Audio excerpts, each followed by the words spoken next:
House managers spoke about rhetoric, about a constant drumbeat of heated language. Well, as I'm sure everyone watching expected, we need to show you some of their own words. I just don't even know why there aren't uprisings all over the country. Maybe there will be. There needs to be unrest in the streets for as long as there's unrest in our lives. You got to be ready to throw a punch. You have to be ready to throw a punch. Donald Trump, I think you need to go back and punch him in the face. That I thought he should have punched him in the face. I feel like punching him. I'd like to take him behind the gym if I were in high school. If we were in high school, I'd take him behind the gym and beat the hell out of him. No, I wish we were in high school. I could take him behind the gym. I will go and take Trump out tonight. Take him out now.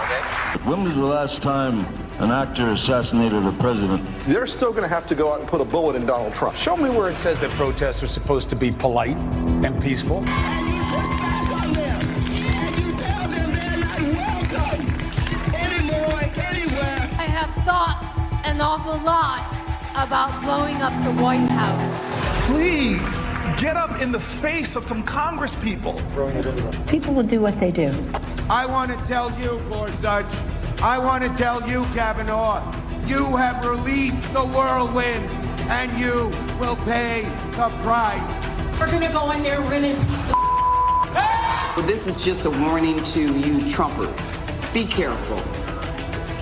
Walk lightly. And for those of you who are soldiers, make them pay. If you had to be stuck in an elevator with either President Trump, Mike Pence, or Jeff Sessions, who would it be? Does one of us have to come out alive?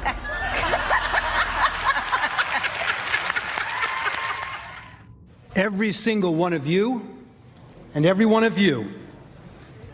That's okay. You didn't do anything wrong. It's a word people use. But please stop the hypocrisy.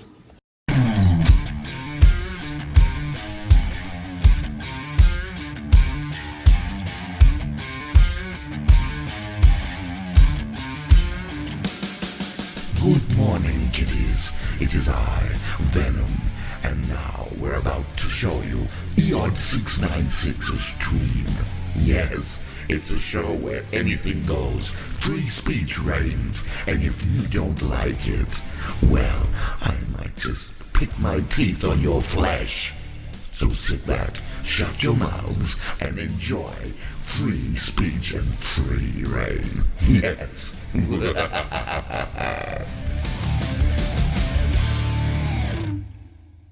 What's up? How y'all doing? Welcome in, welcome in, welcome in. I see everybody out here today. Got DBO just walked in and said, how you doing, DBO? He says, if it wasn't for double standards, the left wouldn't have any. Ain't that the fucking truth? I see Abrams out there. How you doing, Abrams? Duchess from New Jersey. We got Ms. April Dawn. How are you doing? Lovely as always, I'm sure. What is your IP? And who else we get here? We got Heavy in here. And I think that's it. How you guys doing? Well, happy Friday. Welcome in. Welcome in. That's good to see y'all. Oh, shit fire. I do have a little bit of a show planned. Not a whole lot, though. But we'll jump into that here just shortly. As soon as I figure out how to push buttons and make things work the way I want them to. But how's everybody's Friday going? I hope it's been a fantastic day for you guys. I really do. If it's not a fantastic day on Friday, you're doing something wrong. My raid doesn't work, says Wally. Well, why the hell not? That sucks. Well, I appreciate you trying anyway, man. Just like spam my emotes in Wobbly's chat. Let them know to come over here. Or did you cut off? It looks like you cut off. That's okay. Boo! Oh, well, at least we tried. Duchess says better now that I'm at home relaxing. Well, see, that's what Fridays are all about. So cheers, Duchess, and cheers to everybody who's got one to tip up. So happy Friday.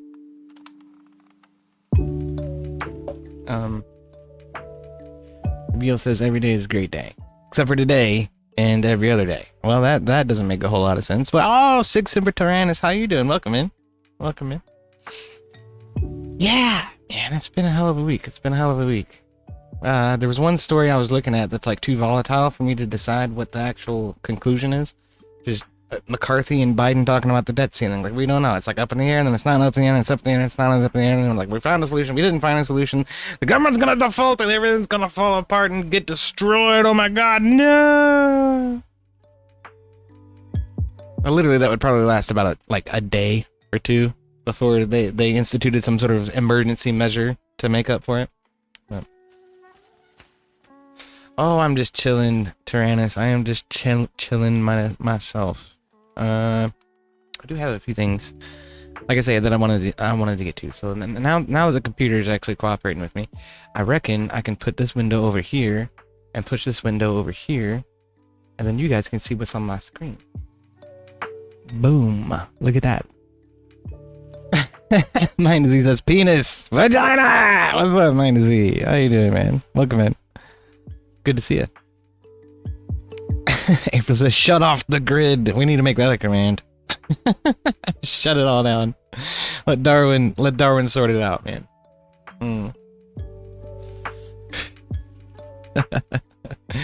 Anyway, we had this is a classic. This is an oldie but a goodie, and I guess I'm harkening back to it because I think California actually did pass this fucking lunacy of a bill. At least the House of Representatives did, and then I think Gavin Newsom ended up turning it back. So that's ping-ponging. That's ping-ponging back and forth between the legislature and the executive out in California. But look, I'm not trying. Oh man, well, why are you so quiet? All right, here we go. Phobic. I just think that people identifying as anything their imaginations can think up has gotten a little bit out of hand. Like, you can't just pretend that you're something you're not. California panel estimates $569 billion in reparations is owed to black residents. I'm black. I'm black. And you know what? I've always known that too. Look, people should be able to identify as anything they want. And I'm black. That's a good one. That was a good one. Oh shit. And April added the command. Thank you, April. Awesome. Oh my goodness. Who added that command, Jen? Y'all have been doing all kinds of crazy shit while I'm not paying attention. I swear. From under the desk surprise.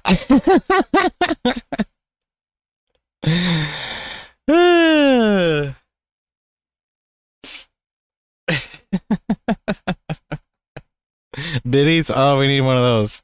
That could just be a pair of ASCII tits. Titties for biddies.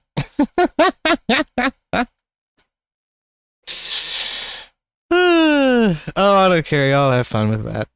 I should have never taught y'all how to do that shit. I swear.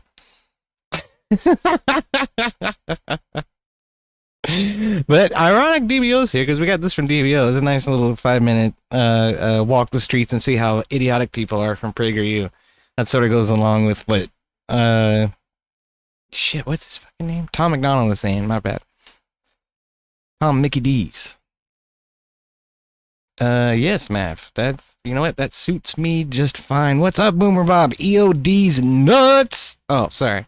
What's up, guys? Aldo here with PragerU. Today I'm at UCLA projecting on that one. Students about blackface and this new phenomenon of woman face.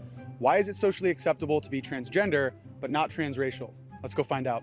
I want to show you a couple pictures.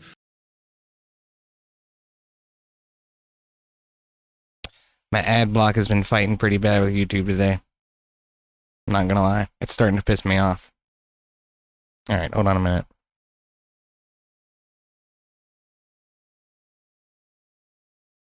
You see, that's not supposed to happen. You're supposed to prevent this ad block.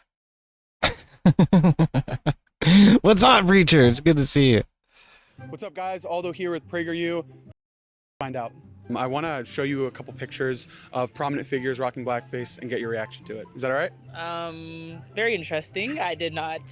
Okay. This is Rachel Dolezal, who was a president of a chapter of NAACP, who identified as transracial. She said that she was born in the wrong body and that she identified as black. This is Ted Danson. Wait, no, go back to it. Say that again. What was her first credential? Dolezal, who was a president of a chapter of NAACP. A president of the chapter of the National Alliance of Associations for the Advancement and the National Association for the Advancement of Colored People. That's what the NAACP stands for. This woman on the left here. Yeah. Okay, I just want to make sure.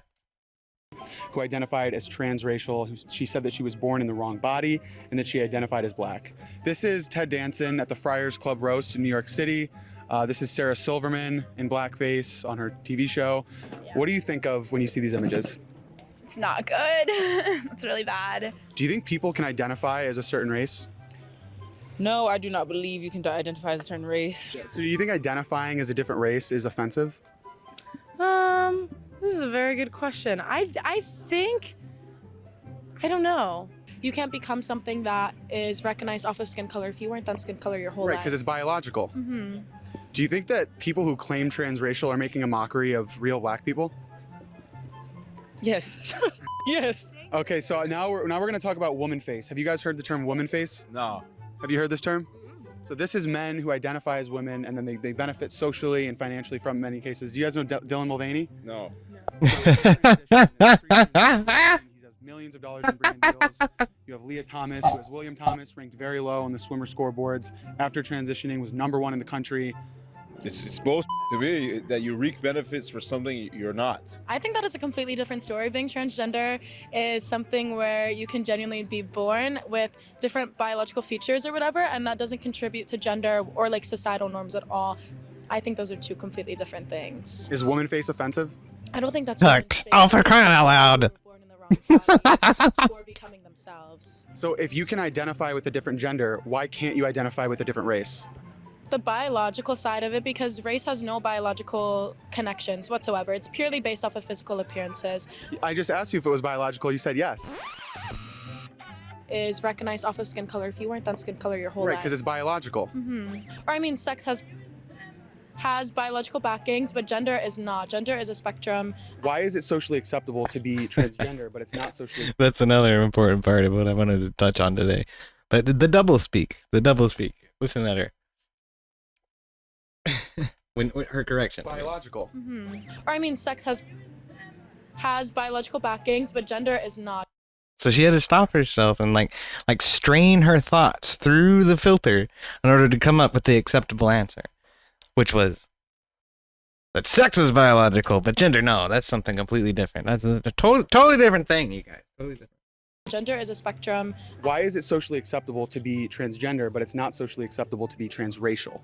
I think that's like they're very different things. I think that like I don't know how to phrase this in a way, but I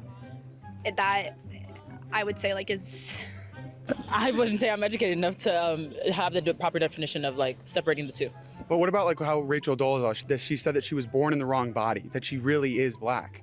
Why is that any different than being born in the wrong body and being a woman or a man? I don't know how to explain it, but I know that it is. I feel like people, they have the freedom to do what they want. Is that an endorsement of? That's my favorite. That's my favorite attitude. Is just, you know what?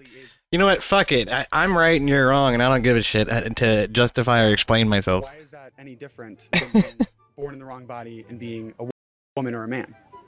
I don't know how to explain it, but I know that it is. Is that an endorsement of transracialism? Fuck. I do see the hypocrisy, but I don't think the hypocrisy is like, I'm not trying, how do I phrase this? Maybe it's like, if I want to be a dragon, I can just be a dragon or something. Why is it socially acceptable for people to identify as an Apache attack helicopter? Identify as a different race? Well, I don't know. That's a great question. I hear a lot of people on this campus today that say the black face is wrong, but the woman face is totally acceptable. Why is there a double standard for race and gender? That I don't know. I don't know. I don't know. I don't know. I don't know either. Well, you guys, definitely an interesting one here. If you enjoyed this video, make sure to give it a thumbs up and share it with your friends. Let me know what you think about this in the comments below. Be sure to follow me and PragerU on all social medias, and make sure you go to the App Store and download the PragerU app so you don't miss out on any more videos like this. I'll see you in the next one. Can people identify with a different gender? Can they identify as one? Yeah. Sure, they can identify as whatever they want. They can identify as a carrot or a different gender or a different race. We're a lizard.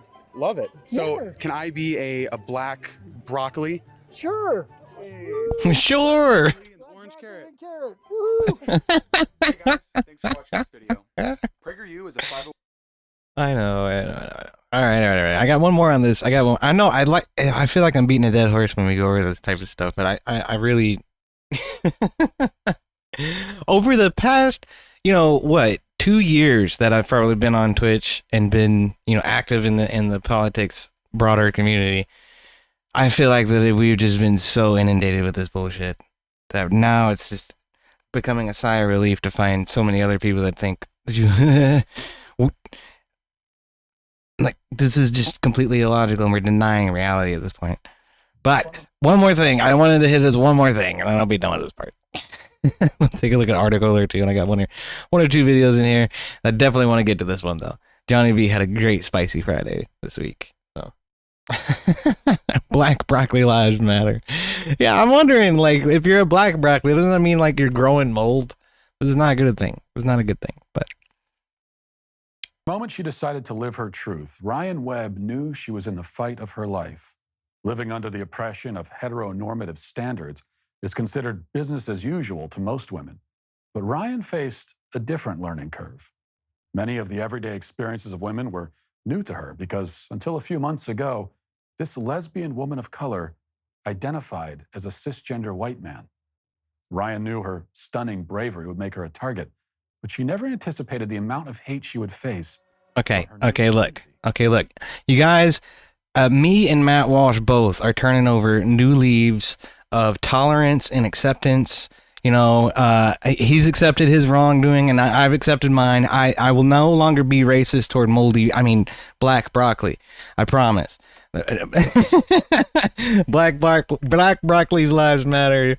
I stand in unity with the suppressed race of black, or rather broccoli, which is terribly underrepresented in our grocery stores, and we need more of it. So spoil more broccoli. Yeah.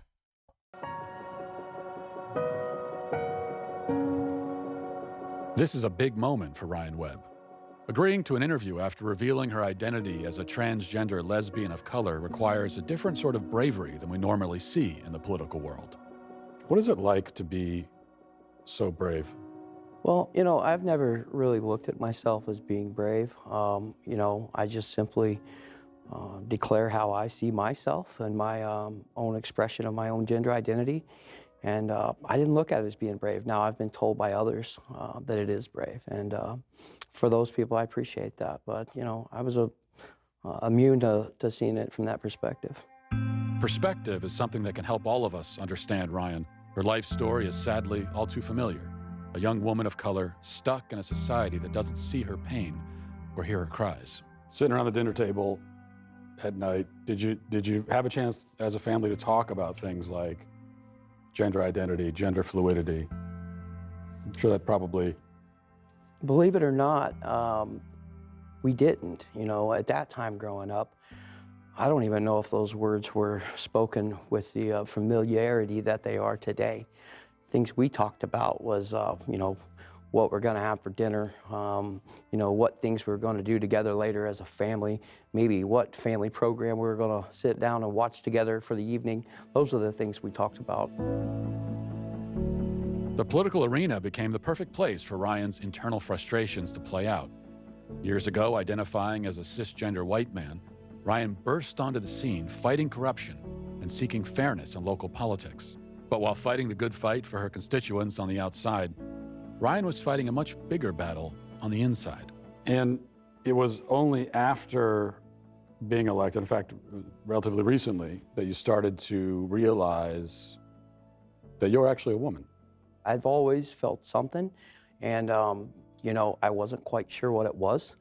And I've been hearing lately, in the last year or so, over and over, that only a woman knows what a woman is. And I knew I was feeling something, but I didn't know what it was. So I thought, well, let me check into it. So I tried to look it up, and I couldn't find anything anywhere describing what a woman was. So going back to that statement, only a woman knows what a woman is, I thought, well, I'm definitely feeling something, so this has got to be it. You came out of 3 closets at once. Woman of color, lesbian. The reason why I identify as the woman of color is because I have a Cherokee bloodline, Native American on both sides. My great-grandmother on my father's side was a full-blooded Cherokee Native American. And recently, we had done an ancestry DNA test, and that helped me recognize that it's my fourth or fifth grandfather, great-grandfather, I can't remember which one it is, but he's actually chief walking stick of the Cherokee Nation in North Carolina. So being as that I had Cherokee on both sides, I thought, you know what, this is awesome. Okay. Abram says filled with shit. I'm not going to tolerate this bigotry and this racism out of the chat, okay? No, I can't do it. I can't do this shit with a straight face. I think the dude's heritage is actually he has the fucking papers to support that claim, honestly. He is actually related very closely to Cherokee people, but that aside, yeah, I think he's full of shit. And that allows me to classify myself as the woman of color that I am. What makes me the lesbian is the fact that I am still madly in love with my wife, and that'll never change. I'm still attracted to her as a woman. Navigating her Okay, I thought we were going to have to reload, but we didn't. came natural to the councilwoman as well. What was the process of understanding the transracial identity in particular? You'd have to recognize that being a lesbian woman of color does, you know, affect 3 different protected groups and classes. Oh man, the trifecta. Twisted says, I identify as a black Asian male with an extra penis.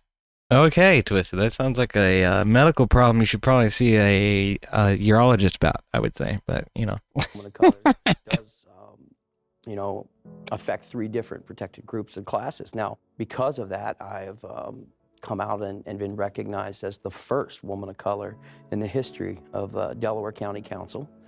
Now, I don't believe that they're going to give me any awards for that, but it's possible they may name some local park after me or something. Stunning and brave, Twisted. Stunning and brave. What's brave about you is that you came out as a trans woman of color, and yet you have changed nothing about yourself physically.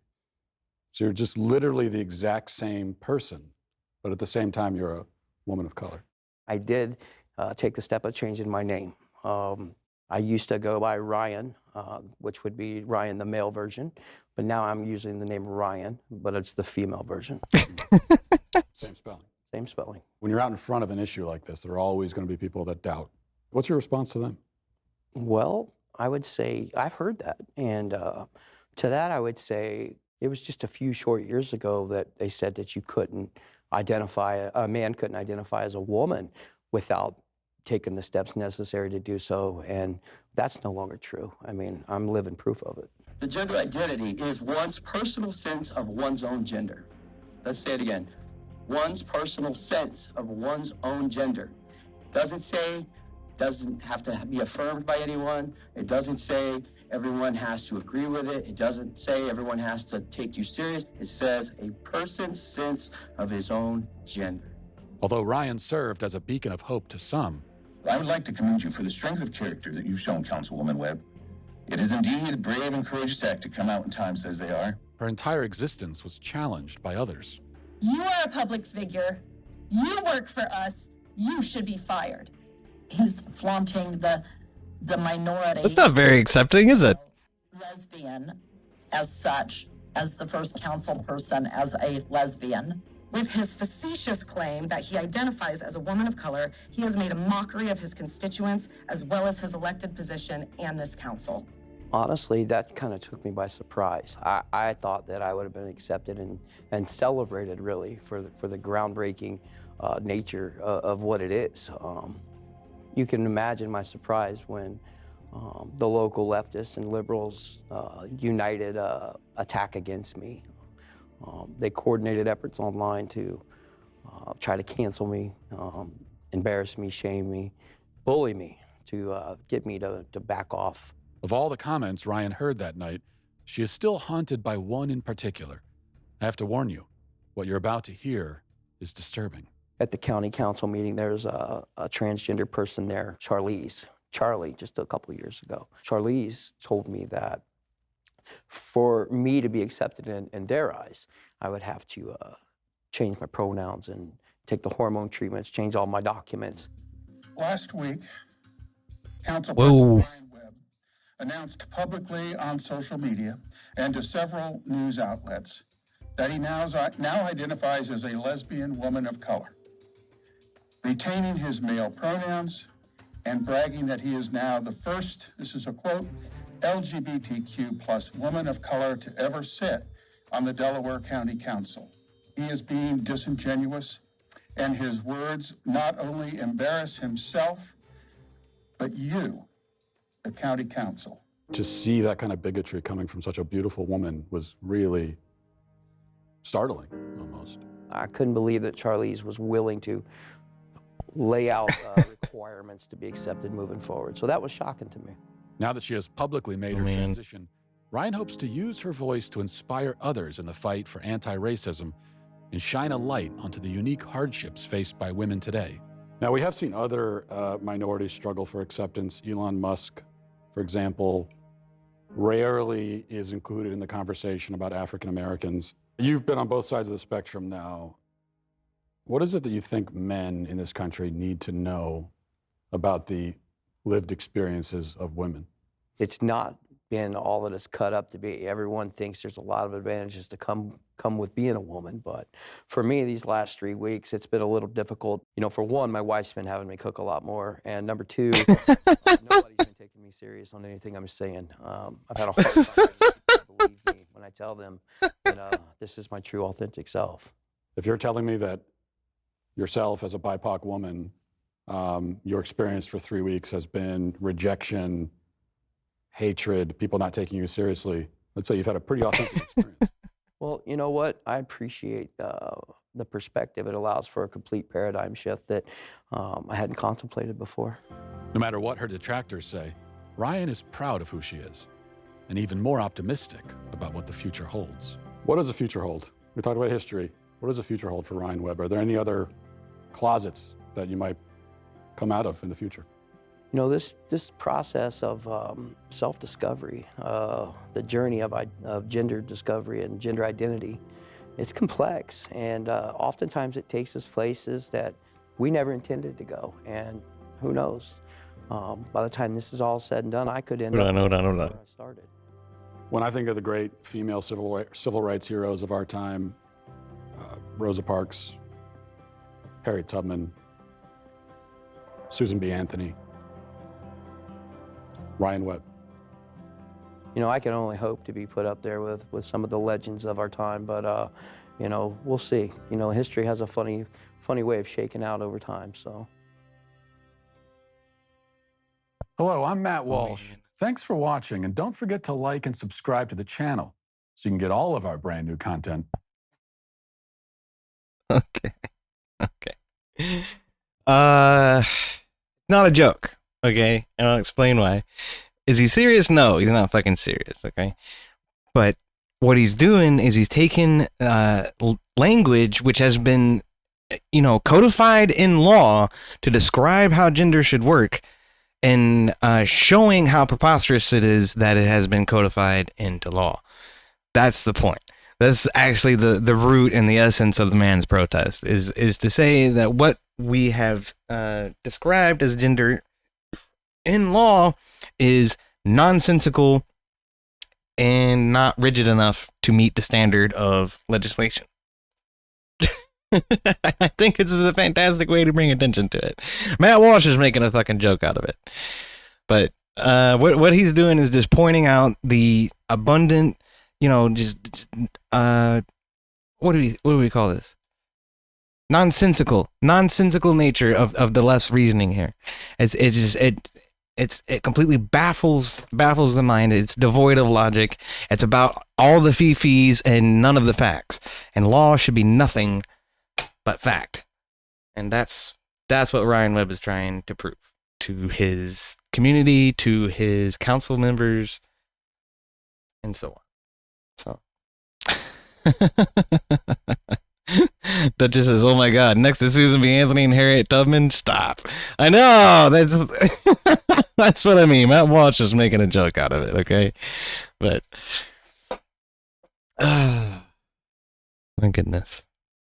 Anyway, let's move on to things that are a little bit more substantive nature. That's a good funny to open with, though, man. It's funny.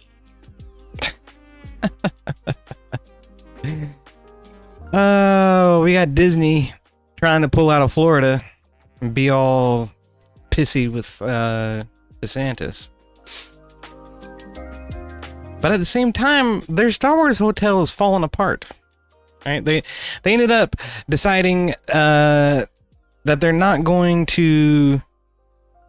Right, they're not going to build a new campus. They're not going to build a new employee campus for people to live on while they work at the park. But at the same time, their Star Wars hotel is about to fucking collapse out from under them. The whole Star Wars franchise is falling apart, frankly, with Disney, and that's one of the things that fucking makes me laugh. And then they have the nerve to come out against, what is it? Some of the concerns over children and transgenderism and gender affirming care that DeSantis has been raising, and education and the materials that were given to young children. They want to come out and have an active political stance against that, while at the same time enjoying some of the most lenient and forgiving tax breaks and property rights elevations out of any theme park in the entire world, right? Like, Disney basically operates a city within the state of Florida, completely autonomous from the Floridian government and completely, bereft of representation by the Floridian people. So this is something that a lot of people tend to overlook or forget about or gaff off, right? But that's the truth of the matter. One of the main reasons Disney wanted to build that fucking park in the first place was because the government was going to cooperate with them to a certain extent. And that has been par for the course in the relationship over the decades that Disney World has existed there. DeSantis is just finally putting his foot down and saying, look, if you're going to come out and actively campaign against what the Floridian people want out of their communities, then we have a problem with this relationship and we're not going to have it anymore. That's a beautiful thing to me. But while that feud is going on and Disney's like, nah, we're not going to build any more houses in your fucking state, you bigot, their Star Wars hotel is failing. Disney will shutter the Squad Bay doors on its immersive Star Wars themed luxury hotel in late September, less than 2 years after its opening. The Walt Disney Company announced Thursday that the Star Wars Galactic Star Cruiser, a 2-night hotel, will embark on its final voyage September 28th to the 30th. This is essentially like a starship-themed hotel where tons of staff are wandering around all the time playing characters, and people are encouraged to roleplay along with them as they stay in the hotel, right? And everywhere you go, everybody's in the Star Wars universe. It's a complete immersive experience or whatever. But it costs something like $10,000 or some shit to stay for 2 nights. It's ridiculous. We are so proud of the cast members and Imagineers who brought Star Wars Galactic Star Cruiser to life, Disney said. Thank you to our guests and our fans for making this experience so special. The vacation experience based at Orlando's Walt Disney World debuted in March of 2022. Ooh. It's barely been open a year. The company did not specify why one of its most creative projects ever was closing, but acknowledged it set a new bar for innovation in immersive entertainment.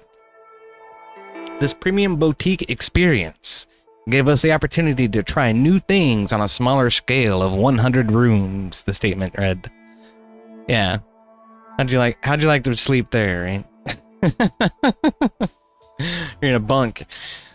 Yeah, this is how I wanted to fucking go to Disney World is in a bunk in my parents' bedroom. But Disney chief executive Bob Iger announced in February that the company would reduce costs by $5 billion as it works to make its streaming business profitable. Yep, that woke Disney garbage on Disney Plus just isn't bringing in the cash, is it? Son of a beach. Son of a bee.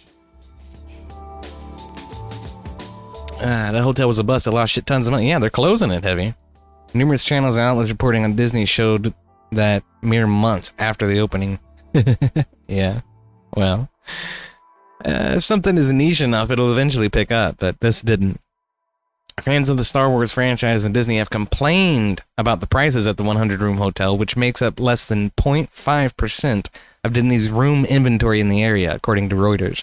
Yeah, I was going to say, like, part of what Disney has in its park system in Orlando, it's really like a system of like 4 different parks jammed together, it's dotted with luxury resort hotels in between and all over the fucking place that house thousands of people each, you know, and the average nightly cost per person at this hotel is $1,200 a night. $4,800 for 2 guests. A party of 4, that's adults and 1 child, 3 adults and 1 child, wanting to experience a 2-night adventure will spend $6 grand. Yikes. Yikes. I overestimated a little bit, Abrams, but $6 grand for your teenager, your young child, and you and your wife and yourself. That's it. $6 fucking grand. And you're all sleeping in the same fucking room, by the way. The 2-day vacation package contains a day trip to Star Wars Galaxy Edge at Disney's Hollywood Studios, a magic band, what the hell does that mean, valet service, and ongoing immersive and interactive entertainment. Oh, look, there's a criminal holding up the fascist stormtroopers. Disney announced the hotel in 2019 reportedly spent about $2 billion to construct it. It's unknown if the cost of the Star Cruiser was included in that amount. Oh, to construct the Star Wars theme parks in Florida and California. $1 billion apiece, huh? Disney also revealed it was scrapping plans to build a whopping $1 billion corporate campus in Florida. Well. Abrams says, give me $6K and I'll beat you with a lightsaber every 5 minutes. Yeah, that's pretty much what it is. You got 12-year-olds running around making that happen, I'm sure. Completely inadvertently.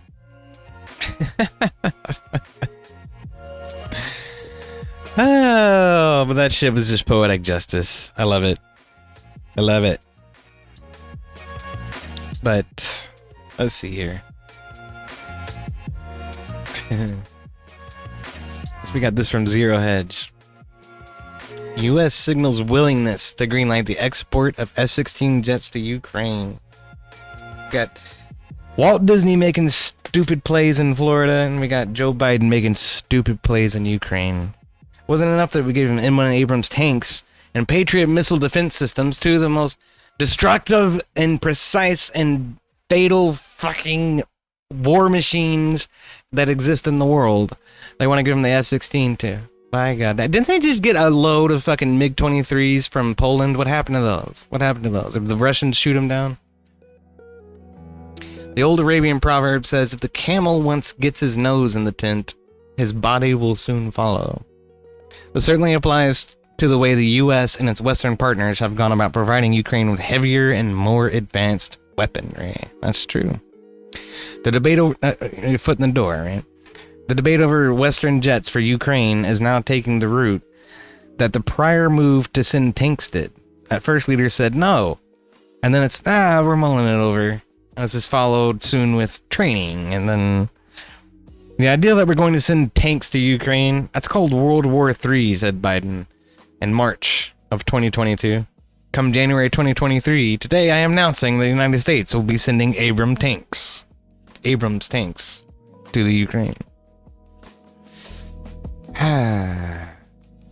Where's the line just before Russia declares war on us? That seems to be the question they're trying to answer, April. And I'm afraid that once they figure it out, it'll be too fucking late.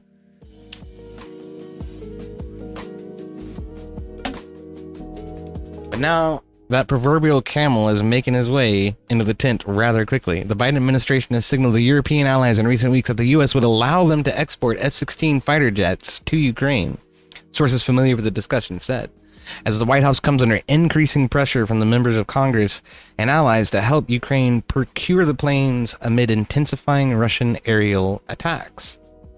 It seems to me the biggest problem is Russian artillery, right? Am I wrong about that? I could be wrong about that.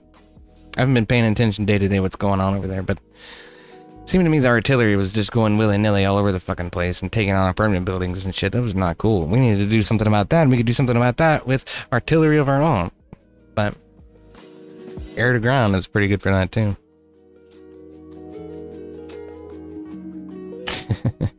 This is precisely how it happened before the U.S. signed off on sending M1 Abrams tanks to Kiev. Germany and the U.K. were the first to agree to send Leopard 2 and Challenger 2 main battle tanks, respectively. This consensus then allowed President Biden to reverse his stance after voicing prior concerns of potential unnecessary direct escalation with Russia. CNN details further of ongoing deliberations. Administration officials are not aware, however, of any formal requests by any allies to export F-16s. Well, it's interesting that you come out and publicly make such a statement then, if you're not aware of any formal requests to export F-16s. And State Department officials who would normally be tasked with the paperwork to approve such third-party transfers have not been told to get to work. A handful of European countries have a supply of the U.S.-made F-16s, including the Netherlands, which has signaled a willingness to export some of them to Ukraine. But the U.S. would have to approve that third-party transfer because of the jet's sensitive United States technology. What is kind of an old platform at this point? I'm sure a couple of them have probably crashed in Russian territory at least once or twice. While the U.S. remains reluctant to send any of its own F-16s to Kiev, U.S. officials told CNN that the administration is prepared to approve the export of the jets to Ukraine if that is what allies decide to do with their supply. So perhaps the trigger hasn't been pulled just yet, but it looks imminent, perhaps just weeks away. There's also an announcement coming out of the White House. Yeah, right here, from Natasha Bertrand. President Joe Biden informed G7 leaders on Friday that the U.S. will support a joint effort with allies and partners to train Ukrainian pilots on F-16s, a senior White House official said.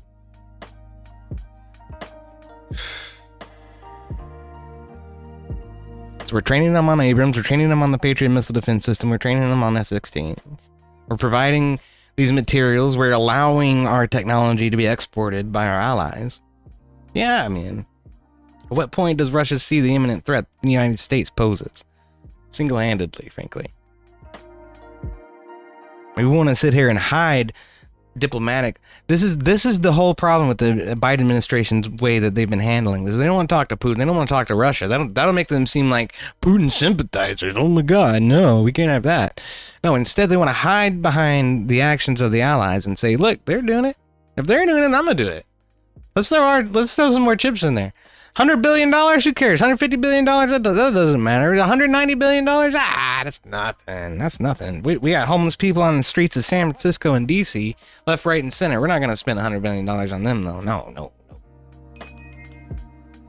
Couldn't sell this stuff to Ukraine. You know, or try to make some more money back. No.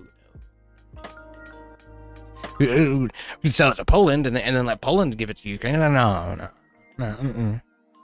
No, we're just gonna do it ourselves. We're just gonna throw it in there. Mitch McConnell's telling us, this is gonna keep on going for a while. You guys just get used to it. Just get used to being in war with Ukraine and Russia. You just get used to that. Because we're gonna keep this ball rolling as long as it makes us the money, right? As long as we cover our ass. The American public be damned.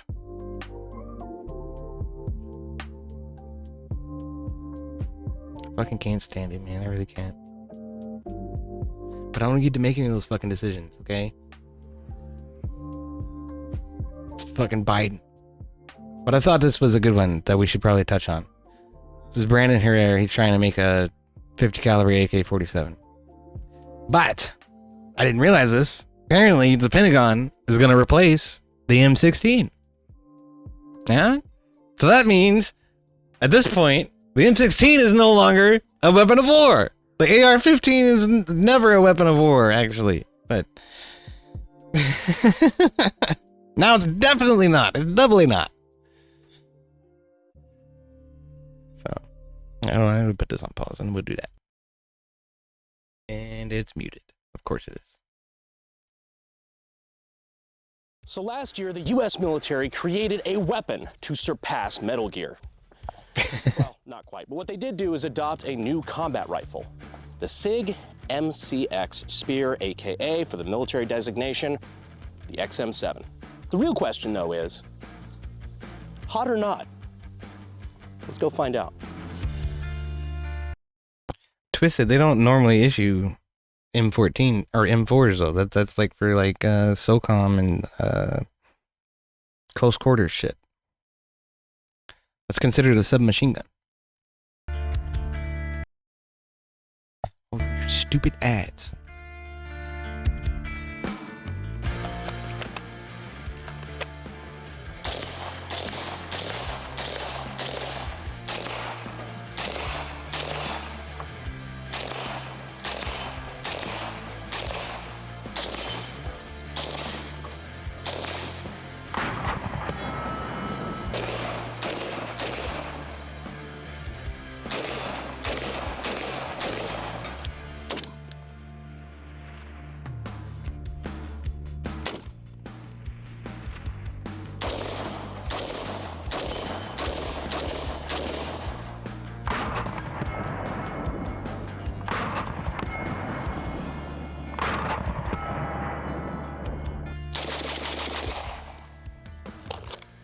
Oh yeah, gotta love some 308. What is up, you sexy YouTube mother lovers? Today we are taking a look at the SIG MCX Spear, aka the military's new rifle under the name the XM7. It was originally the XM5, you know, destined to be the M5, but now they switched it to the XM7. But this is the rifle the military is planning on replacing the M4 with, at least that's, you know, we're on the street right now. You know how militaries work. It's the current plan until suddenly it isn't. But regardless of whether or not it actually accomplishes widespread adoption, this is the rifle that did win the NGSW contract, aka the next generation squad weapons. So is this and a dope looking light machine gun that I want to play with eventually. So first off, before we get started, what is my relationship with SIG? I don't really have like necessarily a relationship with SIG. They were nice enough to send out this one for me, and I commend them for that. I told them that this was going to be my honest thoughts, and you know, I'm going to basically tell everybody what I think about this gun. Good, bad, awful, or indifferent. And they fucking sent me one anyway, so kudos to them for that. The other thing is that this is not in the new military caliber, which is, I believe it's like a 6.8 round. I think they're calling it on the civilian side 277 Fury. This one is chambered in 308, 308 Winchester 7.62x51, and it takes, you know, typical AR-10 magazines. This is an SBR. I think this is a 13.5-inch barrel with our suppressor, of course, on the end. We'll get into that a little bit later. Yeah, for all intents and purposes, this basically is the military XM7. Well, that's the cool thing, Wally. This is 7.62. The real question everybody's asking is, we finally got our 308. Is it kind of poopy? No matter what, it can't be a worse step backwards than the AK-12. Relax, pal. You're only there because you're rare and you look cool. So to give you a rough outline of the video, real quick, I'm gonna go over manual of arms, you know, just the basic function of the gun. We've got some more range stuff that we'll be clipping in throughout the video. Then I'll be doing Wait, it still has this stupid thing. The stupid, it's like there's a fucking round that's stuck in there. You gotta use this to get it out. That shouldn't be necessary. That shouldn't be necessary anymore. We're not using 5.62 or 5.56. We'll be clipping in throughout the video. Then I'll be doing disassembly and forward assist. Yeah, that's it. Guts of the gun actually work. And then at the end, we're going to be talking about my actual thoughts on it. What do I like about the gun? What do I not like about the gun? And an overall, you know, guess. Wow, but you can build an AR into whatever fucking caliber you want, man. But this thing I've done in a while to a there's so much customization to ARs, it's ridiculous. To do like historic weapons and show off kind of stuff I've acquired in the collection just for videos and stuff. Reviews always seem kind of shilly to me, so I try to stay away from them. This is a cool opportunity, and I thought you guys would really enjoy taking. Oh, my rifle never jams. I never have to use it. I forgot. Potential new rifle. You know the thing. That's what I'm talking about.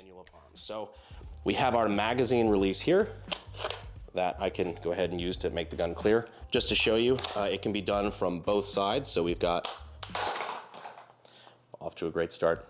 So now we can clear the weapon. So we can grab our charging handle there, show clear. We have two charging handles on this gun. We have our rear charging handle, but we also have this folding left side charging handle is actually pretty nice. like this a lot more than this, but we'll get into that later. I'll try my best to keep snarky remarks to a minimum, and I will try to save my thoughts till the end of the video. I'll put the magazine back in for a minute so I can show the bolt release. We've got the typical AR-15 style bolt release here. So that sends the bolt home. But also on the right side, just above the trigger, we have one as well, which is actually kind of neat. Safety is our typical AR-15 selector. It is ambi, so it is on both sides. So there is no typical buffer spring, buffer setup like a typical AR-15. So we do have the ability to fold the stock. So you hit this little button up top here, pull up, and your stock folds nicely to the side, and you just fold it back out if you need it. We also have a suppressor here. You can see, I don't know, Delance, if you feel like zooming in there, we have lock and unlock positions. So if I slide this over, I've unlocked the can. So if I'm locked, obviously I can't remove it. If I slide it off into the unlock position, now I can unthread the suppressor. As you can see, she's a little bit of a dirty girl. To go along with the suppressor, we also have our gas positions here. So you can see this side says suppressed, and then if I flip it over here, this side says normal. So if I'm running it without the suppressor, I flip it over to normal. Now, this rifle did come across to me as like slightly overgassed, so I did try running it on the suppressed setting without the suppressor, and that does not work. Just slightly too little gas to be able to pick up the next round, which that's not SIG's fault. I'm not going to get angry because I ran it in the suppressed setting without a suppressor and like, why don't my gun work? After all, I am not terminally online. So grab our can back on and we can just thread that back into place and relock it, and we are good to go. Congratulations, you now know how to use the military's new combat rifle. And remember kids, knowing is half the battle. ADD break. So as we know, 308 will penetrate a White Claw. Science. But just to demonstrate, I guess, why the military is wanting to move to a more powerful round over 5.56, we're going to be lining up a few White Claws to kind of demonstrate just how much energy a battle rifle cartridge has. Now I know it's not a 1-to-1 with the 277, but 308 still nothing to sneeze at. Protecting America and her interests in 3, 2, 1. Yeah, that'll do it.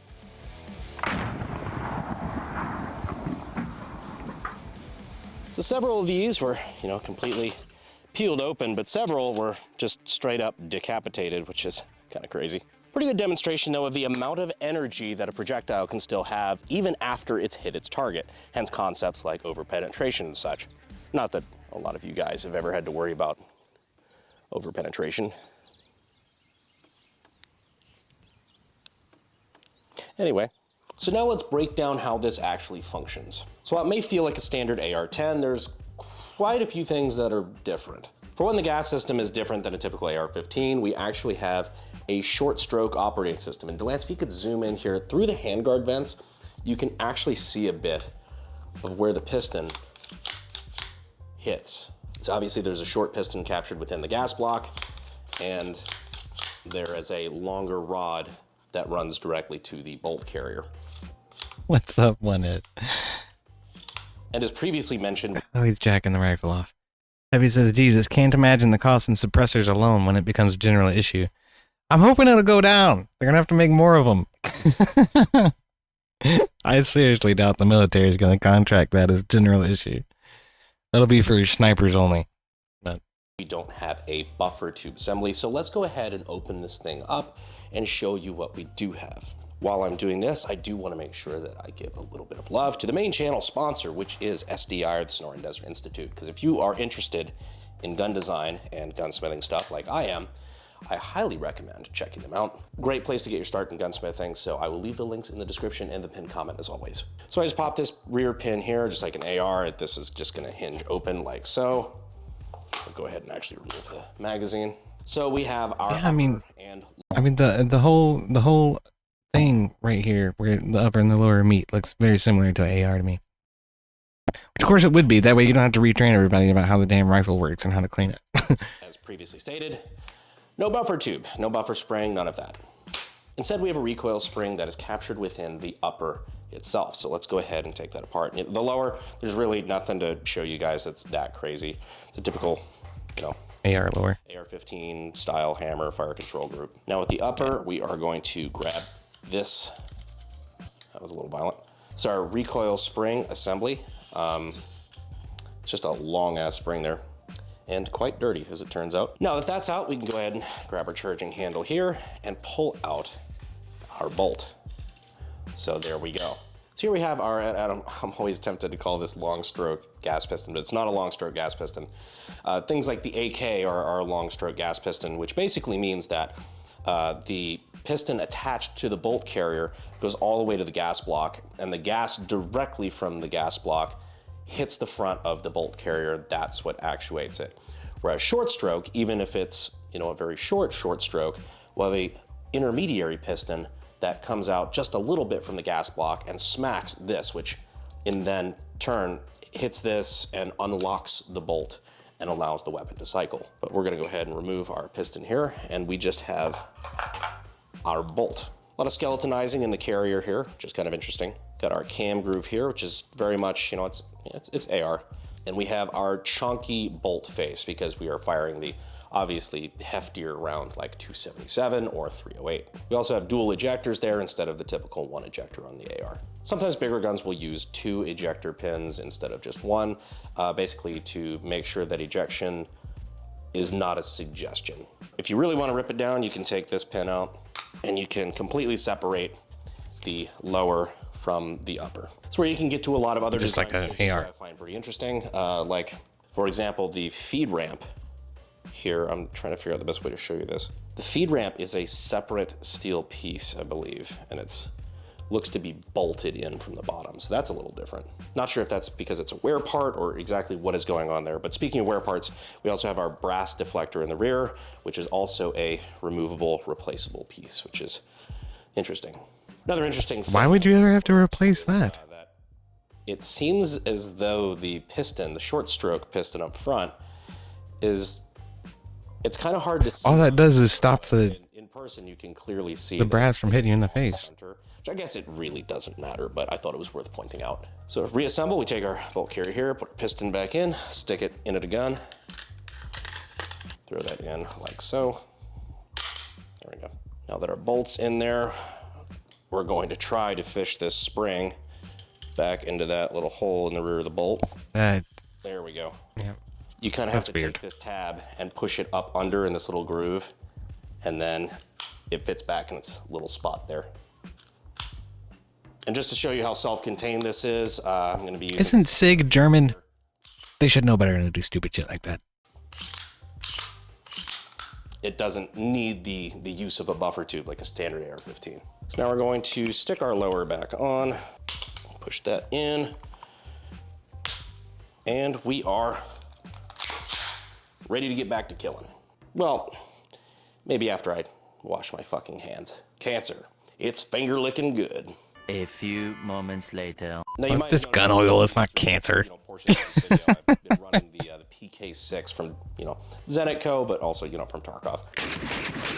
Powder, I guess. More grip that I've just been sticking on the front of the gun here just for a little bit extra recoil control. It fits the hand pretty well. The way I've been easily taking this on and off the M-lock here on the bottom is with this little Sylvan arms adapter. So I just push these tabs in and just kind of drop that's cool. the foregrip on the front and run that. And then when I want to take it off to, take a thumbnail or something, not, mess up the aesthetic of what you think of with the XM7, I just pinch these and take it right on off. It's kind of a neat little thing. I've been kind of exploring using this for, flashlights and stuff like that on different guns of mine that have M-lock, that I don't want to have to go through the hassle of, constantly grabbing, an Allen key or hex head and just taking it on and off when I want to switch it between guns. Just have a little quick detach thing.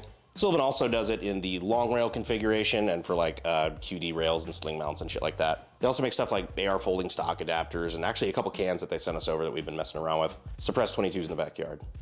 Very fun. The guys at I have totally not done that in my cousin's backyard ever. Shooting at squirrels. I don't know. You could ask. But if you want Never, to not once. they're actually offering 25% off. That would be against the law. I said hi. So now let's get to the question you guys at home have probably been wondering. Do I like the XM7. So to tackle this question, we're actually going to break it down into pros and cons, things that I like about it, things that I don't. But I feel nice today. In a neighborhood, yeah, Jen. So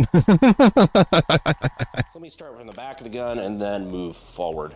Folding stock, actually pretty easy to operate. So just a little button press and flip it over to fold it out, just grab it and push it out. Yeah, I don't mind that. That's actually pretty cool.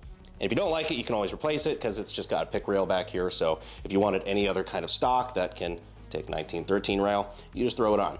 Trigger itself, not bad. Not a competition trigger, but it's pretty nice. This little right side bolt release here, kind of a fan. Feels a little... I don't know, something about discharging weapons in a residential area. I don't know. You know what? Maybe I'm wrong. It's like a bad lever, but it keeps your finger out of your trigger guard. Pretty sure it's against the law, though. The left side charging handle, the fold out here, a little weird to have to get your finger in there and pull it back because it is... I mean, I'm gonna tell you something. If you head over to fucking Chenoweth Hills and start shooting deer in people's front yard, if they don't call the cops, I'll buy you a beer. Position, so you actually do have to pull this all the way out and then use it to charge the gun. But I do like that left side charging, especially since... I keep them as fucking pets over there. Regular charging handle is so bad. I will get to that later. We're being positive right now. Handguard here offers a lot of space to mount whatever shit you want. If you're wanting to run like a foregrip, a laser, a light, anything, you can do it. I like how easy the gas is. It's literally just 2 settings there, no reason to complicate it. And when it gets hot, you can use the nose of a round to, you know, work your gas settings for you. The suppressor, it suppresses. Honestly, it's not bad. It's not even close to hearing safe, but it's also an SBR 308, so wasn't not hearing safe. Then what the hell's the point?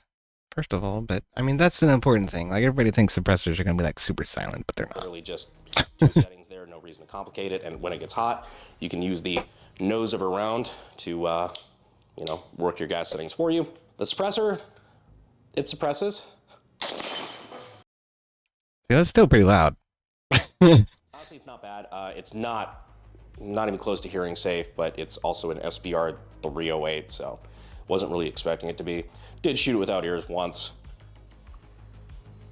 But even with the camera... Oh, see, that's the funny thing. That's the funny thing, Heavy, is that there's not any laws against firing a bow in your backyard. You can practice archery in the backyard all day long. Nobody seems to give a shit. There's something about shooting a fucking gun.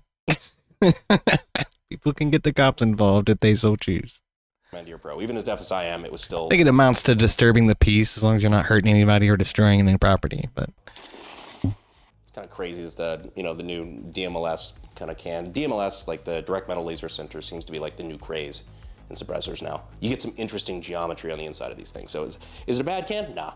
But it's certainly not going to break any records, and you're not going to be impressing anybody. Other than that, aesthetically,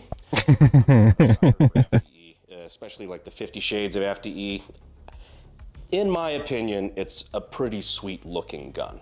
Recoil impulse, not bad. I don't know, the handguard's kind of fat. Why is the handguard so fat? It seems awfully tall to me.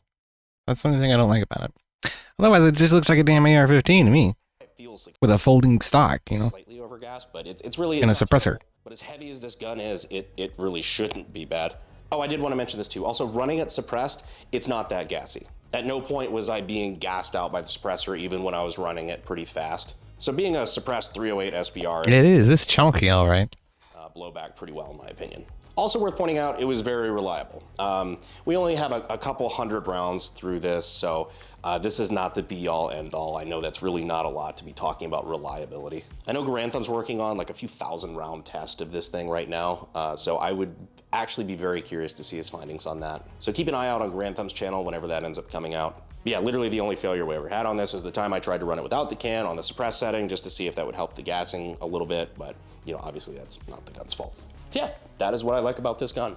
And I did want to throw this out there. If you were thinking about picking up any of the SIG products, like I think the SIG LTs, which is basically just this and 5.56, any of their handguns and stuff like that, I would recommend checking out the Shoot SIG program. It's like $50 a year, allows you to shoot matches for like Shoot SIG, has their own like thing. And the biggest thing is they allow you to buy 1 SIG gun per year at a pretty significant discount. Like buying the membership pretty much pays for itself as soon as you buy a gun. potentially a lot more.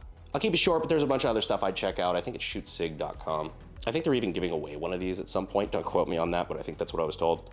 That's my one little plug, is a little bit of appreciation for SIG for sending me out an expensive gun.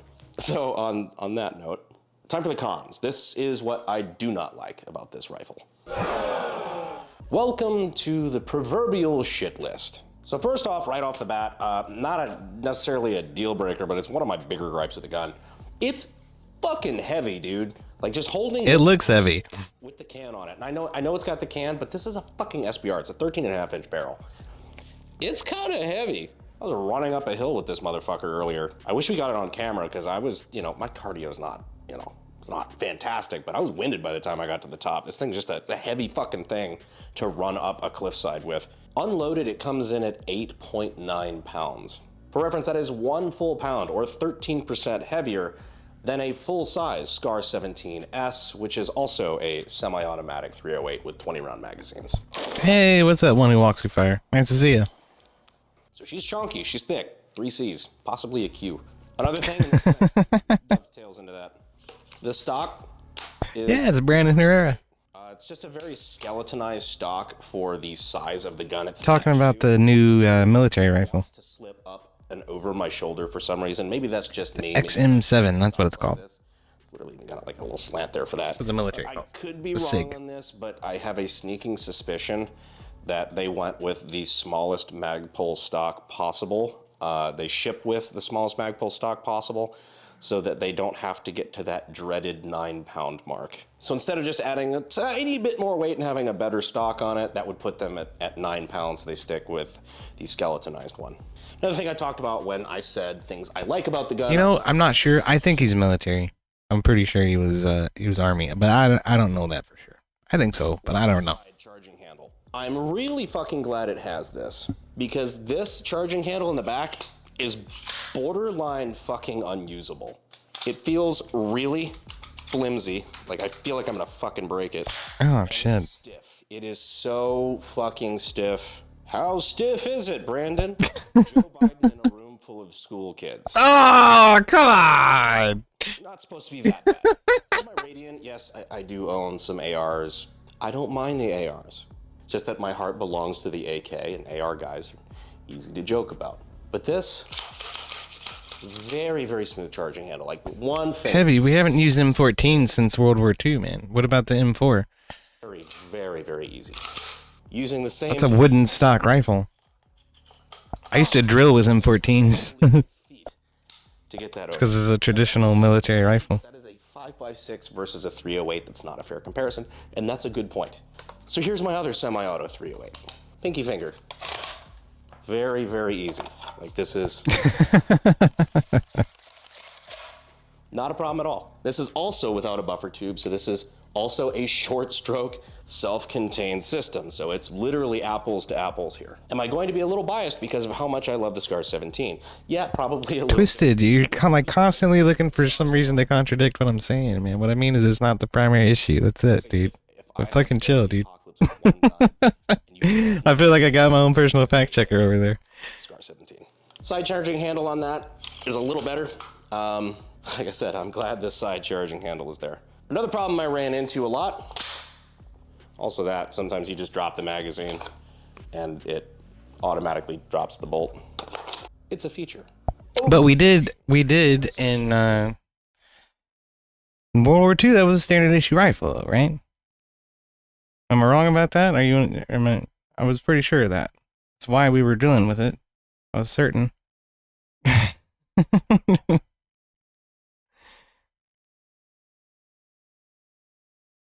Let's make sure we get all of our facts straight, because we're not CNN. World War II was the M1, the M1 Garand.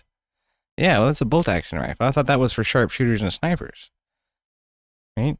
So then the M14 would have been what? Korea? Vietnam?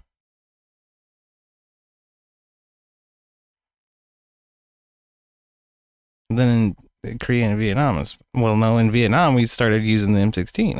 That's what we did there. And the M16, what, came about in 1950, what, 54 or something like that? Or what do we call it? The AR-10, whatever Armalite's first production was.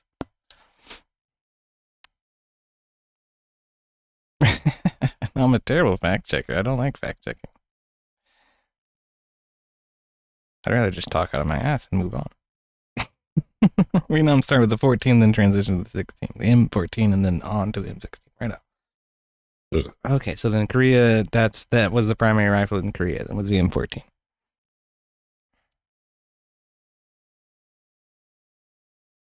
XM7 only weighs about a pound more, says Heavy. Well, that's interesting. I think what Brandon is saying is that there was a better 308 that we could have used, rather than trying to mimic the platform we've always used. Which, to some extent, I can understand why the military would want to go with something that's familiar. Like I said, it takes a lot less retraining, because this weapon he has in his hand is nothing like an M16. So, all of the people who've never shot a gun other than the gun they shot in the military, the M9 and the M16, or the M4 for that matter, that's extremely similar. At least the way you use it.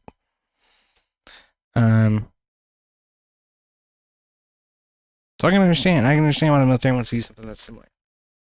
Brandon's just saying there was a better gun we could have gone with.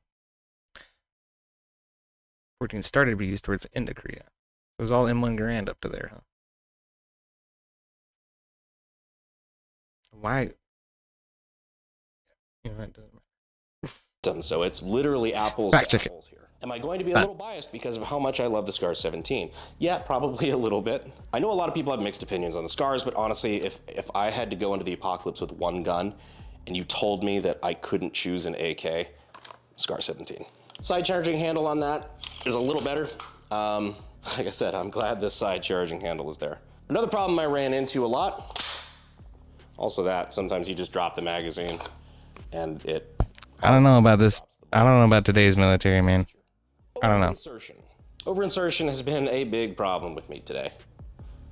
Ladies.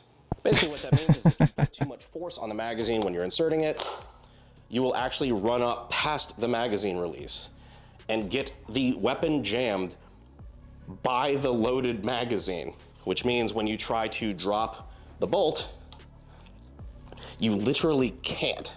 You have to pull the magazine down to that, basically the mag catch, and then you can drop the bolt. It's become such a problem that it's basically smearing the magazine. Yikes. All right, that was the over-insertion. That is occasionally a problem. There you go. So I just had to pull this plastic mag out. That is not good. Especially in a heated adrenaline situation, man. I wasn't even trying to demonstrate that. I'm just filming for the montage right now, and it was just a perfect moment to demonstrate what I'm talking about later, I'm sure.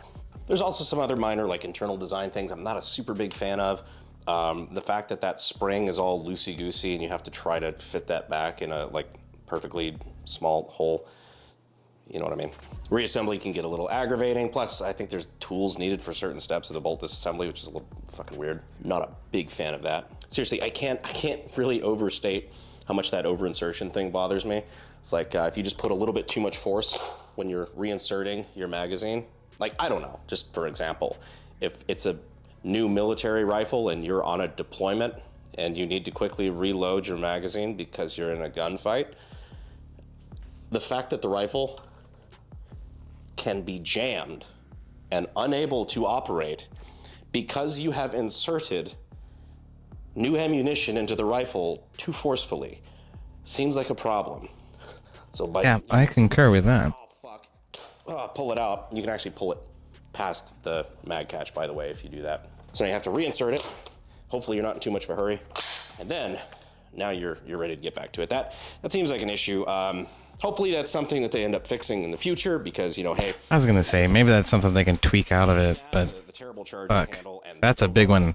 You gotta fix that one, fellas. Of this weapon that I don't think is justified by the package here. Yeah, this is certainly one of the rifles ever made. On a direct comparison, the Scar 17. This is also a semi-automatic rifle in the same caliber. Came out like 15 years earlier. A pound lighter at about $2,000, $1,500 less expensive. So I think that pretty much sums up a lot of my issues with the SIG XM7, and I can't overstate enough how much. That's just my experience with the rifle and my takeaway. It's not like I have a crazy amount of rounds through it, but still I think a lot of those problems that I just detailed are very legitimate issues. But the fact that SIG got the NGSW contract and a few other contracts such as the M17 military handgun contract, this has a lot of people wondering maybe there's some sort of corruption involved in some level in this process. Now the real question is, do I think so?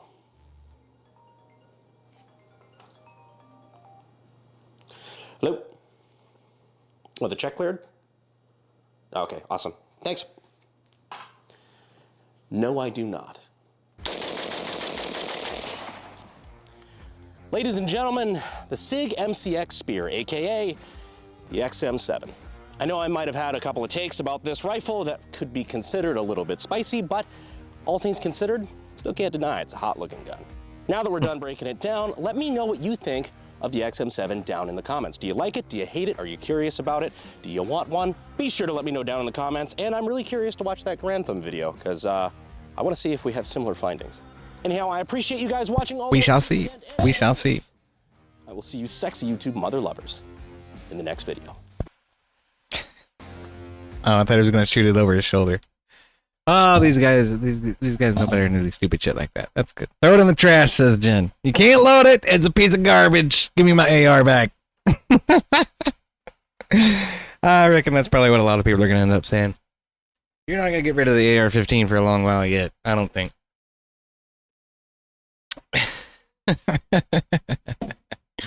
There's too many people in love with it. Like I say, at this point, it has become such a customizable weapon, and it's ubiquitous with American gun ownership. So sometimes to its detriment, right? Sure, we're all aware of that kind of bullshit. But all right. So that's the new military rifle coming out, XM7. Hopefully they fix it. They got a few things they definitely need to work on. We'll see what happens. We'll see what happens with it. You know what? I, for one, am glad that we're moving to 308. I think we needed to do that for a long time. We should have done that a long time ago. 5.56 is just too ineffectual. But, you know, FIFIs and NATO and all that kind of stuff.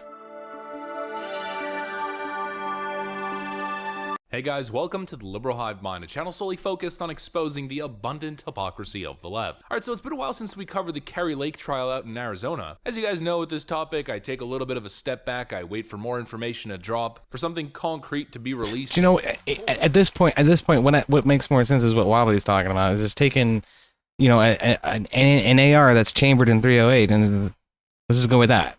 That's probably a shit ton cheaper than this shit, which is apparently a brand new platform that's designed to mimic an AR, which seems like a waste of money, but whatever. Are things getting interesting in the courtroom? Now, of course, like usual, slow your horses. If you expect the justice system or the system in general at large to be granting Kari Lake a resounding victory here, chances are it's probably not going to play out in the way that you're imagining. Twisted says we use 5.56 because it's easier to carry more ammo. I guess that makes some sense, but, you know, ammo serves a purpose.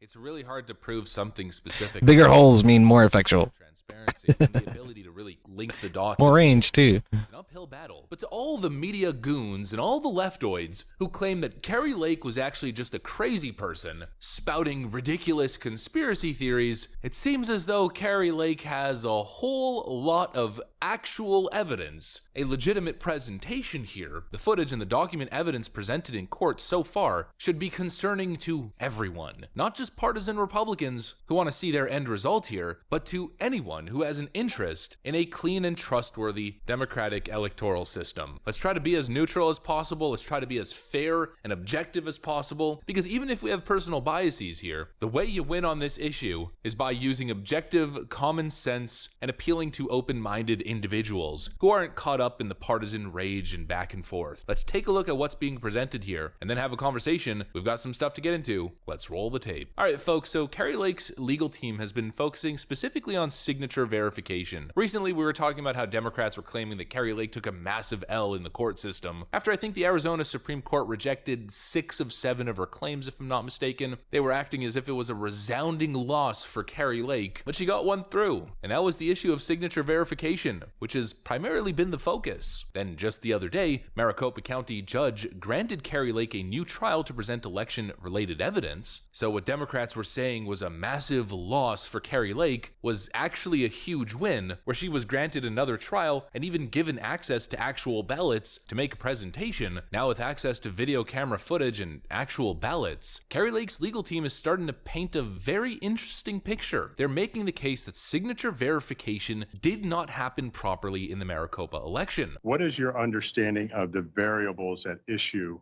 in this case with respect to signature verification as performed by Maricopa County employees in elections? So to be more specific, there's a statute that I was provided, and it's 16-550, I believe is the number, that says what is to happen under law with early voting ballots. And it says they shall be compared. So my understanding is, were they compared? Could they be physically compared under the definition of compared in the time that the data shows that they were compared? As our expert will testify, this isn't a question of not getting it right. It's simply they are not physically capable of reviewing the signature, both from the standpoint of being able to do an assessment with respect to the procedures, but also with respect to the functionality of the computer. When the images, you have to scroll down to check the record signature. You don't see the scrolling down function. This guy's making a piss poor effort at trying to explain what the fucking problem is, but essentially the people who are supposed to be verifying signatures were not doing their goddamn jobs. They're just sitting there saying, yep. Not paying any damn attention to what the fuck they're looking at. They're not trying to identify any signature fraud at all whatsoever in any way, shape, or form to the tune of hundreds of thousands of votes in Maricopa County alone. This is the shit that's going on.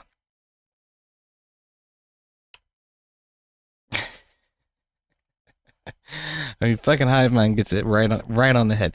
This should not be a partisan issue in any way, shape, or form. This kind of shit cannot be allowed to continue within the country. We need to be able to verify who voters are and that they're not imposters or whatever else. What that log data shows, Your Honor, is that over 274,000 ballots were approved at less than 3 seconds each.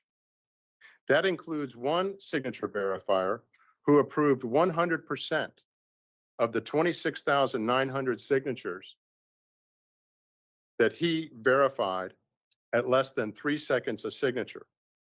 Maricopa's log file data shows that 11 of these signature verification workers approved 170,000 signatures at a rate of less than between 0 and 2.99 seconds with a 99.97% approval rating. That's not signature review, Your Honor. Simply flashing a signature on the screen, clicking a button, and moving on is not signature review. As I said, the evidence will show that Maricopa knew exactly what was going on.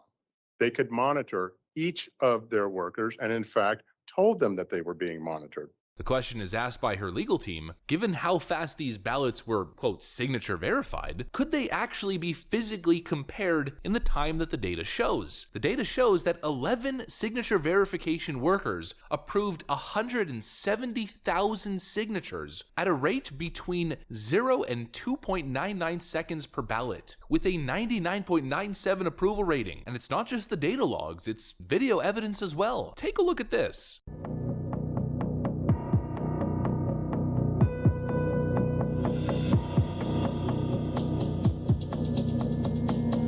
This is 4 o'clock in the afternoon on fucking election day.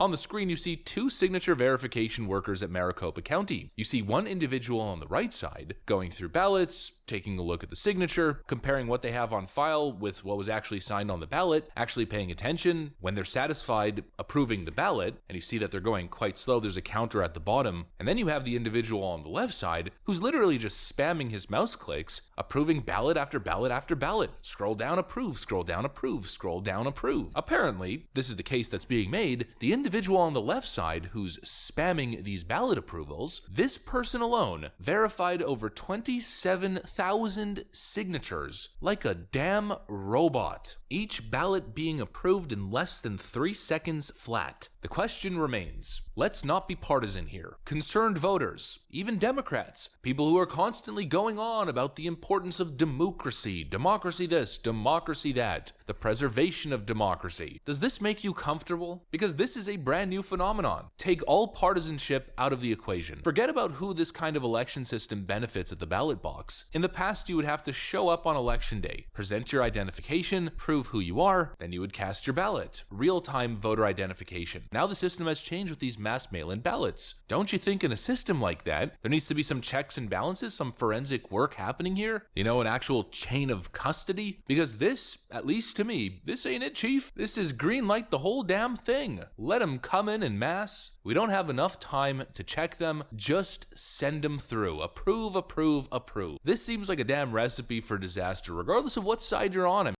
Yeah, exactly. It's a recipe for, and then couple this to the lack of identity verification or background checks that are going into migrants that are coming across the border, and approval just getting sort of kowtowed and wayside. And now we have this mail-in ballot precedent from, the COVID virus and all the lockdowns and all of that fucking bullshit. And we're going to couple these two things together. And what do you think the outcome is going to end up being? I don't know. You put 2 and 2 together. I mean, one day this might start benefiting Republicans. It simply doesn't make any sense. At this point, it's not about Kari Lake. It's not about Katie Hobbs. It's not about Arizona or any other state. See, and that's something that I think is easy to forget when we start thinking about this whole Kari Lake, Katie Hobbs thing. We see this as an eternal battle between a righteous challenge to an unrighteous usurpation of democracy, frankly, to use a Democrat talking point term. But it's still a border state. Arizona is a border state. So this entire migrant crisis has had an effect on them too. And it's been going on a lot longer than anybody wants to admit. It's just starting to boil over to the point that the Democrats can't ignore it anymore. So it played a role in this election too, last year.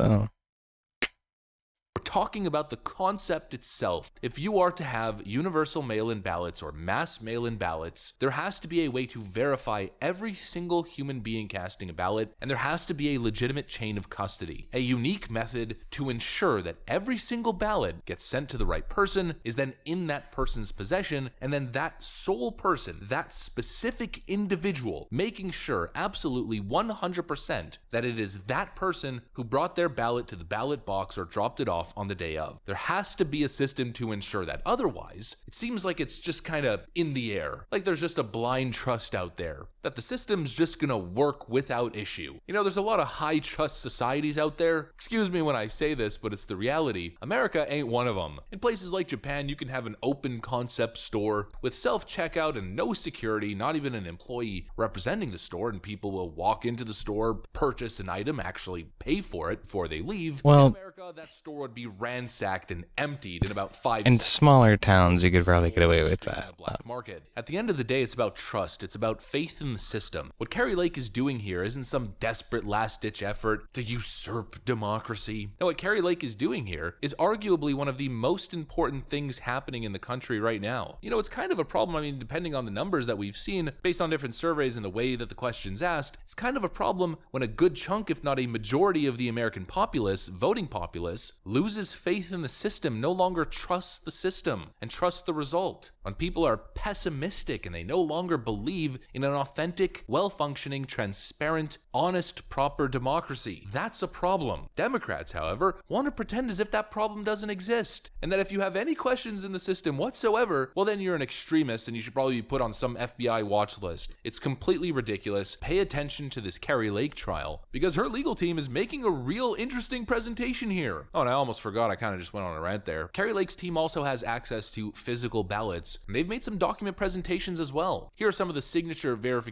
examples that they presented to the court. These are all signatures that were verified. You'll see the signature on the ballot, and then you'll see the signature that they have on file. Again, I repeat, all of these signatures were verified. I think it's an honest conversation to have. The information shouldn't be censored. The gaslighting of the left. Look at that, it's just scribbles. Half of these don't even look anything like the signatures that are on file. Ask themselves very simply, is this the democracy that you want to live in? So like, that one, like maybe, right? Maybe. I don't know. But you know what? No, because the M's not even drawn the same way. You know, when you write your name, you always follow the same pen strokes. It's like a subconscious thing. Even if it doesn't look exactly the same, the pen stroke should at least be similar. So even that doesn't even fucking make sense, because we have these loopy loops on the M, and then that's not at all what happened here. So also that's kind of how I write my A's too when I do it. That's not even close. I mean, what? How could you? All of these were verified. All of them. Look at this. Look at this. How is that even the same person? I mean, those aren't even the... What? This looks like some doodles like that a 3-year-old made or something. Have on file. Again, I repeat, all of these signatures were verified. I think it's an honest conversation to have. The information shouldn't be censored. The gaslighting of the left and the corporate legacy media establishment should be completely ignored. People need to pay attention to the presentation and ask themselves very simply, is this the democracy that you want to live in? One that half of the country doesn't have faith in, and probably even more than half the country. The answer to me seems pretty clear. That's what I got for you guys. Hopefully you enjoyed it. If you did, make sure to leave a like and possibly subscribe to the channel. Of course, you know that we'd love to have you here. Thanks for watching, and I'll see you on the next one. Oh, man. You know, I thought that what was happening with Kari Lake was just going to dissipate and fall to the wayside, and we were going to forget about it, you know, but she keeps fucking digging, dude. We need more politicians like Kari Lake, for sure. We need this kind of bullshit to be called out for what it is. It's an astounding affront to the electoral process. And it's like I was highlighting before. We have this complete lack of verification going on, not only with people coming into the country, but with people voting in our elections. And then you couple the two together, and you know, what do you think is going to happen? We're going to be... Welcome to America, vote for Biden. Welcome to America, vote for Biden. I could just see the fucking staffers standing at the bread line in you know, Juarez, ushering people toward the border. Please come in. We need you. You need us. Let's make a deal. It's like the fucking devil went down to Georgia. I swear. And people will sell their fucking souls and the soul of this country in order to make themselves feel better, to virtue signal on fucking Twitter. I support the migrants. Oh, yeah. You support identity theft and sucking off the dole and not contributing anything to society and sleeping on the streets and ruining what little bit is left of the greatest country that the world has ever fucking known. Sons of bitches, I swear. It's Friday, you guys. It's Friday. We're supposed to be happy, though. Dig to China, nothing sticks to demon rats, says Abrams. Oh, goodness. Something's gonna eventually. I think James Comer is gonna nail at least Hunter Biden to the wall if he doesn't bring Joe Biden down with him. We'll see what happens with that. I have high hopes. Let's go through this. I'm gonna run to the fridge and then we'll open up the panel, because the other stuff I wanted to cover is like kind of heavy. It's almost an hour long. This is a little funny because there's smoke in Canadian wildfires because they won't trim their trees the same way California won't trim the trees. But then the smoke is coming down over Montana over the summer. Or Minnesota, excuse me, over the summer. It's like, it's we get an invasion from the north and invasion from the south. What can you do? You know what I'm saying? We're going to have to retaliate at some point, you guys.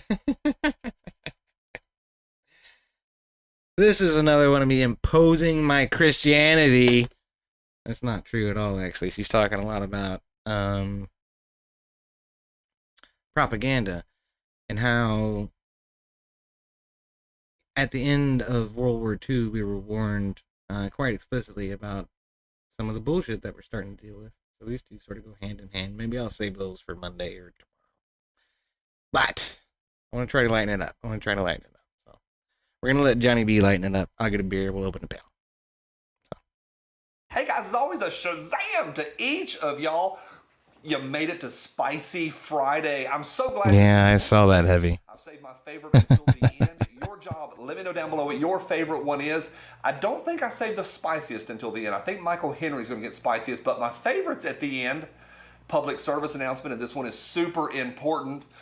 As we move into grilling season, don't even consider it. If you're part of this family, move on. This is Duke's mayonnaise territory, and we're not even going to discuss that at all. And those of y'all that are even thinking about it, no. Look me in the eye.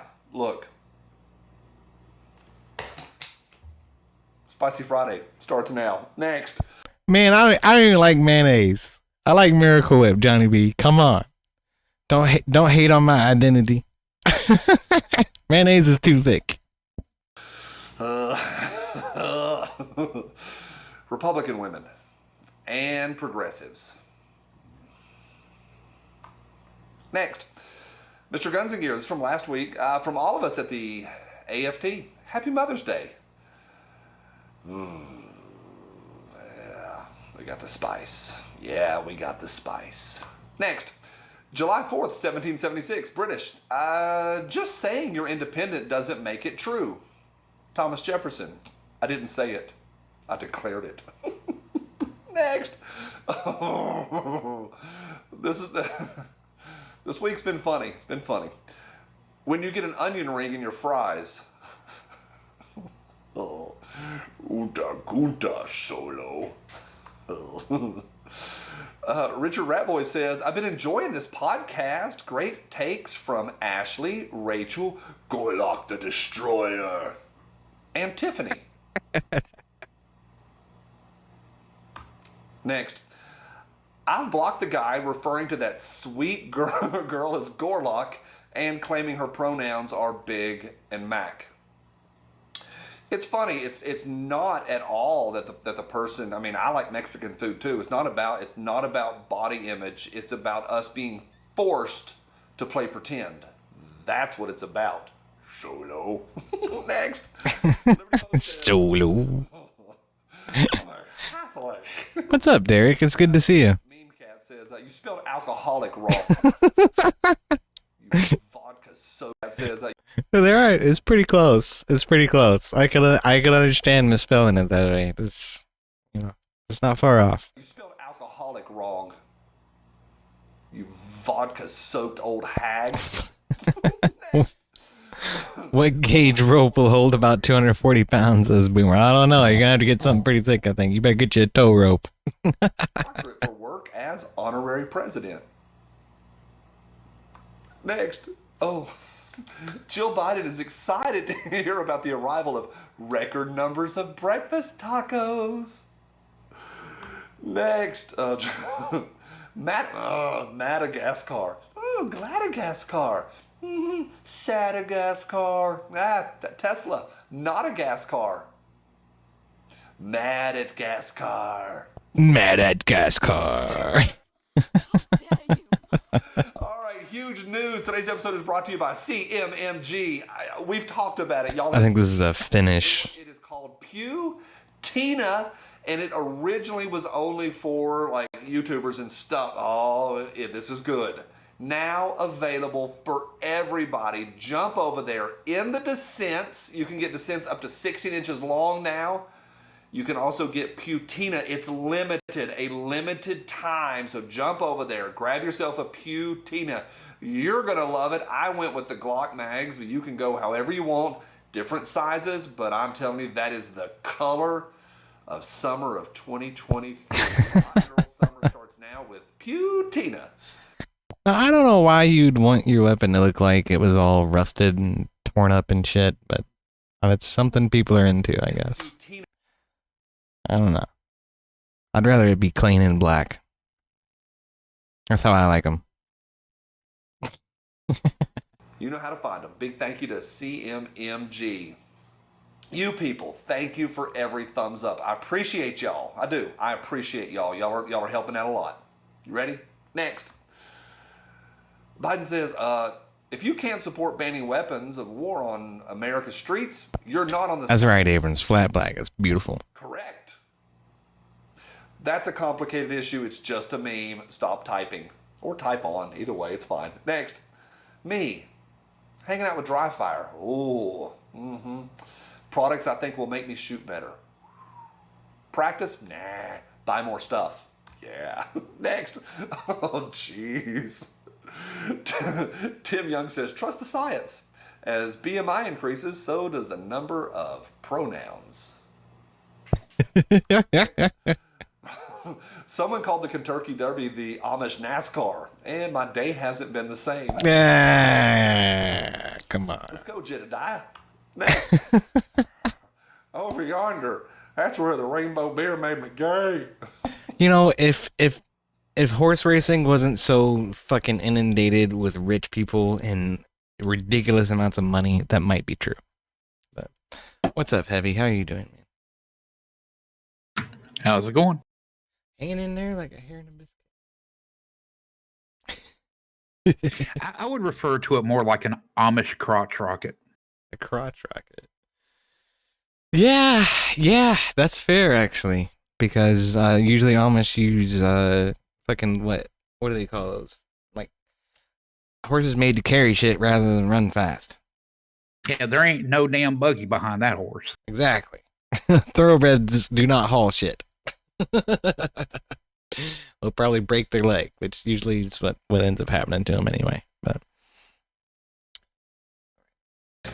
me, I'd be responsible if I had magic powers. Also me, whoosh, diarrhea to the enemies. Maybe you should be riding your boyfriend, DBO. Oh, jeez. Is he smart or is he like me? You make me happy. Make me happy. Oh, jeez. Kirk Lazarus, go. Everybody knows you never go full retard. Big boys, where you at? Tactical pandas. Y'all have seen them before. Up to 6XL. Small people need not apply. It's fantastic. I love this guy. Everywhere We need to I get a wear, list people of one of love those. it. Up to 6XL. well, they have them in small too. He said need not apply, not do not apply. Click the new. Head down, find the link. Click new. It's amazing what's going on over there. Big thank you to TriStar. I'll probably just take a one out. Next. Friends fans. Seinfeld fans. Oh God. It's true. It's my people. Next. No filter. Girl. Filter. Is it? That's a fucking air filter. Bad joke. Now that I've conquered women's swimming, I believe my next endeavor will be the paraplegic games. And who knows, after that, The Special Olympics. Oh my God. Transableism incoming, you guys. Watch out. That's how he Told you, identifies. man. Who are we to say? For more information, see yesterday's video. Agree with them or else. Next. When someone asks you how you feel about the government, a great deal of my thoughts are basically unshareable with anyone. Next. Black power, blue power, pink power. Go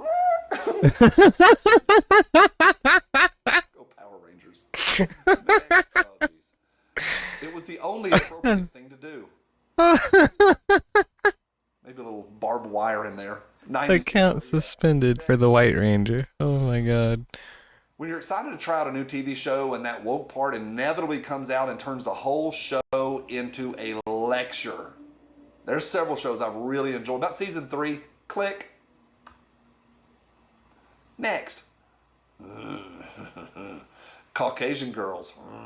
When you tell them that having a dog doesn't make them a mom.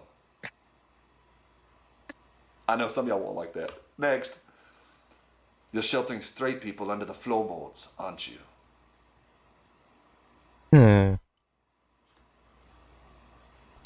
Shit, what movie was that? Inglourious Bastards?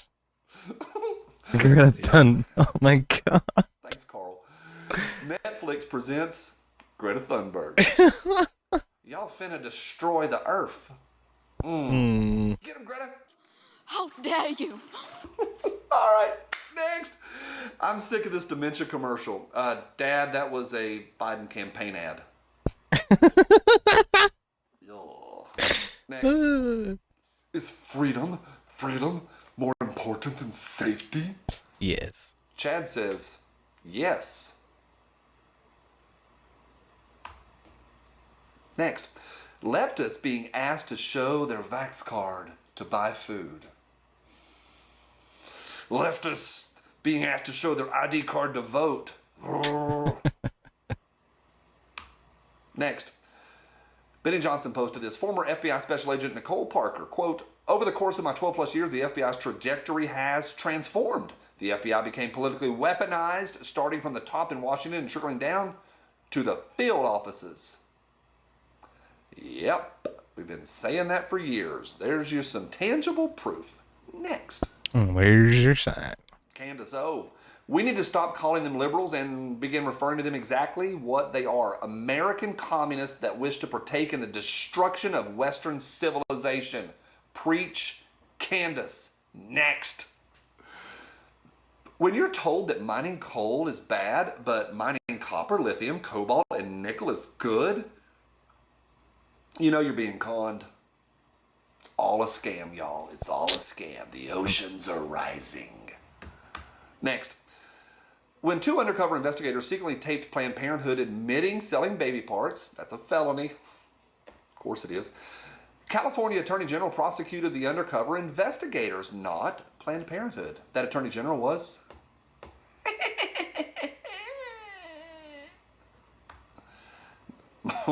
Next. Cackling Harris. Real headline. Prominent transgender activist touted by the New York Times, arrested and charged with 16 felonies for rape and sexual abuse of a boy. Oh, dear Lord. Freedom fighter says, you don't But the say. activist is still truly the We're all victim in shocked. this. Oh, of course. Drum it on the go.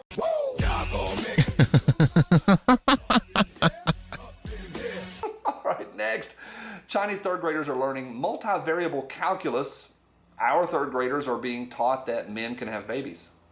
This will not end well. Next. Yeah, normal. Alt-right terrorist. They're peeing down our legs and telling us it's raining. Yeah. Next. Jason says, over the past 3 months, it's come out that the CIA killed JFK. True. 2 9/11 hijackers were CIA assets. All of them were. U.S. government blew up the Nord Stream 2 pipeline. The CIA director met with Epstein 3 times after he was convicted of child sex crimes. And life goes on like nothing happened. And we talk about beer cans. Next. I mean, on that note, I will say I'm not drinking Bud Light tonight. Don't worry, son. I will protect you. And I'll use 3-letter agencies to do it. So you can go on living your crap. Oh, God. Avoiding child payments. Next. Oh, Michael Henry. Here we go. Male, female, all the Venn diagrams. Dysphoria. Next. Daily Mail. 1 egg a day lowers your risk of type 2 diabetes. A year later, eating just 1 egg a day increases your risk of what? You mean to tell me this is propaganda? Wait now. But that could have. Oh, this is a terrible one. But it could that this is the pro-egg side of Daily Mail and the teal, and the anti-egg side of Daily Mail in the orange. So this is bipartisan coverage of the egg issue. I mean, ultimately, that's really what's going on there, right? And the only thing that's changed is the price of eggs. Yeah, pretty much.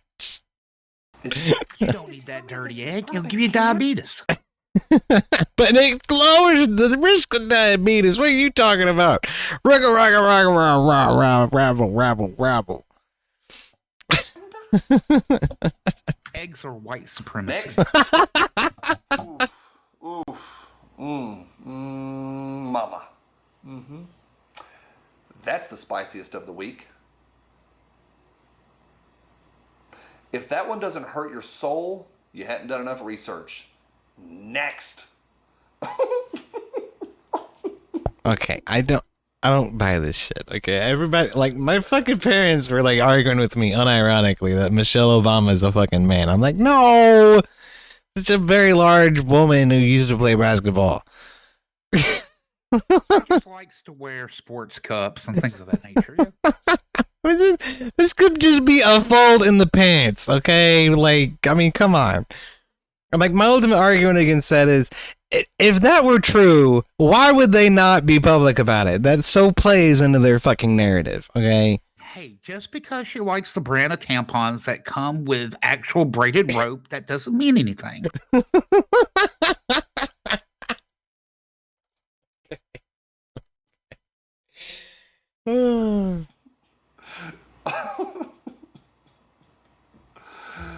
Ay, ay, ay. All together now.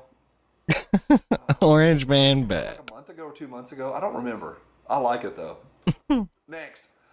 Anton Chigurh says, remember when Kyle Rittenhouse randomly shot a group of liberals and 2/3 of the people he hit were pedos?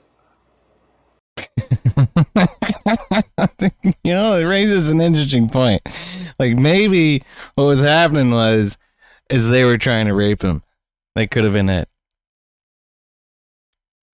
You never know. Next.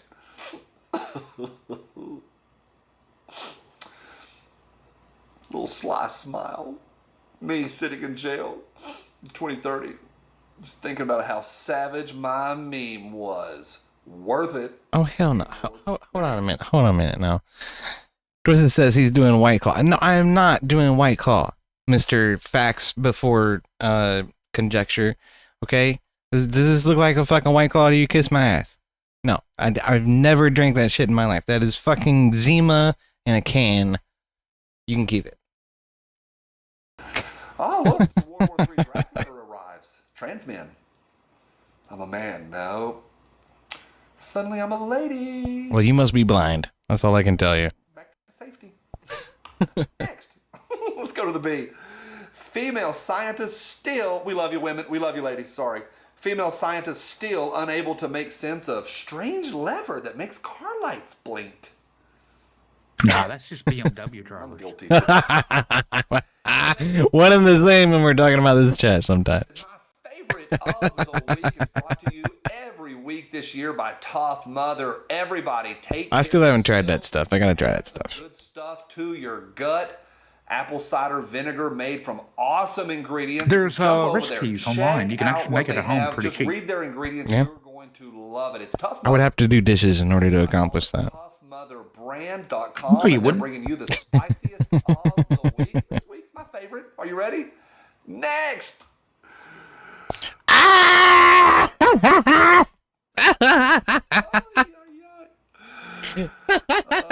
jeez Louise. Mike. Geico Camel, go! Mike. That